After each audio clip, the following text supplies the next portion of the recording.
Hey everybody, it's me, Scott. And Sam. And we're back with another HPR product reaction. Today, we're gonna be doing the Hula Home Continuous Spray Bottle. What is that? Hey. That's It what works. it is. Okay, so I bought this for my son. In the morning before school, he needs a nice mist down. Not him, but his hair.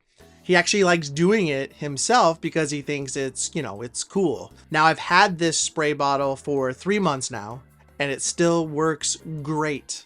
The company claims that it's leak proof, and I can confirm that claim for them as it has not leaked in the 3 months that I've owned it. It's also extremely affordable, and it comes in a variety of different colors. And as you can see, it's got an awesome mist. I even did a slow-mo for you, just to show you how long it lasts for each spray. But the company says you can use it for other everyday uses, not just for hair. Like you can put cleaning liquids in it. You can fill it with essential oils or alcohol.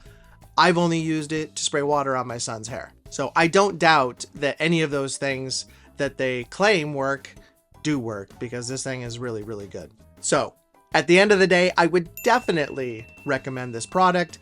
It does what it says it does, and it really looks nice. It's actually kind of a nice little modern look. So if you're on the fence, don't be. Buy it. You won't regret it. I love it. So that's it for today's HPR product reaction, and we will see you on the next one.